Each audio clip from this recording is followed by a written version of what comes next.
আসসালামু আলাইকুম। আপনারা সবাই কেমন আছেন? আশা করি আল্লাহর রহমতে ভালো আছেন। আমি আলহামদুলিল্লাহ অনেক ভালো আছি। তো আজকে আপনাদেরকে দেখাবো পারফেক্ট চিজ বানানোর রেসিপি। আশা করি আপনাদের অনেক ভালো লাগবে। তো এখানে আমি 1 কেজি গরুর দুধ নিয়ে নিয়েছি। এখানে হচ্ছে আমি হাত দিয়ে দেখছিলাম যে মানে আমি সহ্য করতে পারি কিনা। তা প্রথমে দেখলাম যে না, গরম হয়নি। পরে হচ্ছে যখন আপনি হাতটা মানে ডুবিয়ে রাখতে পারবেন না, ওই অবস্থায় হচ্ছে মানে চুলাটা বন্ধ করে দিতে হবে। দিয়ে এখানে হচ্ছে আমি ভিনেগার দিয়ে দিচ্ছিলাম। তো আমি 2 চামচ করে ভিনেগার দিচ্ছিলাম। তো প্রথমে দিলাম, দেখলাম হলো না।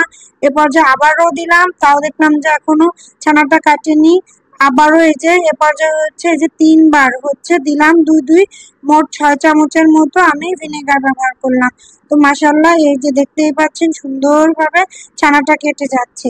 তো এই যে এ পর্যায়ে যে নীল একটা পানি বের হলে বুঝতে হবে যে সুন্দরভাবে আমাদের এই ছানাটা এই যে কেটে গেছে, খুব সুন্দরভাবে হয়ে গেছে।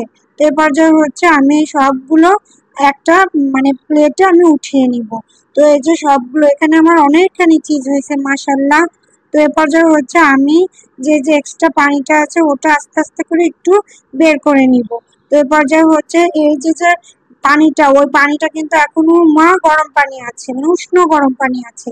তো এ পর্যায়ে সামান্য একটু লবণ দিয়ে নিলাম।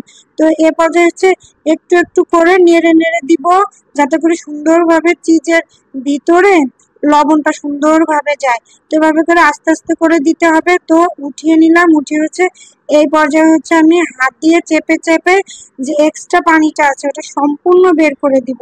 তো এ পর্যায়ে কোনোভাবেই মানে পানি ব্যবহার করা যাবে না। এরকম করে আমি আস্তে আস্তে করে এই পানিটা সম্পূর্ণ বের করে ফেলবো। তো বের করা মানে খুবই আস্তে আস্তে করে করতে হবে, কিন্তু খুব বেশি জোরে না। আস্তে আস্তে করে আমি সমস্ত পানিটা এখান থেকে আমি বের করে নিলাম। তো এখানে হচ্ছে আমি একটা পলি নিয়ে নিয়েছি। পলিটা সুন্দরভাবে এই যে মানে মুড়ে নিলাম। তো এখানে হচ্ছে আমি চায়ের কাপের ভিতরে ঢুকিয়ে দিলাম সেট হওয়ার জন্য। তো আমি এখানে যে 2 ঘন্টা পরে হচ্ছে এটা আমি ডিপ ফ্রিজে রেখেছিলাম। তো 2 ঘন্টা পরে যে আসলাম, এসে দেখতেই পাচ্ছেন খুব সুন্দরভাবে সেট হয়ে গেছে। তো এ পর্যায়ে হচ্ছে আমি এই যে এই কাটার মেশিন আর কি, কাটার মেশিনটা দিয়ে আমি হচ্ছে এই যে সুন্দরভাবে এটাকে কেটে দেখাবো। দেখেন কি সুন্দরভাবে কাটা হয়ে যাচ্ছে। তো একটা প্যান নিয়ে নিয়েছি, সামান্য একটু তেল দিয়ে নিলাম। তো তেলটা দিয়ে এ পর্যায়ে হচ্ছে এখানে আমি একটা ডিম ব্যবহার করেছি, সামান্য একটু লবণ দিয়ে ডিমটা দিয়ে দিলাম। তো এখন হচ্ছে এখানে যে পাউরুটি আছে, আমি এখানে পাউরুটি দুটো দিয়ে দিব 2 পাশে খুব সুন্দরভাবে, মানে এটা দিয়ে দিব আমি, এই যে দেখতেই পাচ্ছেন। তো এটাকে দিয়ে এ পর্যায়ে আমি একটু উল্টে দিব। তো উল্টে দিয়ে হচ্ছে এখানে আমি এই যে চিজটা রেখেছিলাম, তো ওই চিজটা এখানে আমি দিয়ে দিব।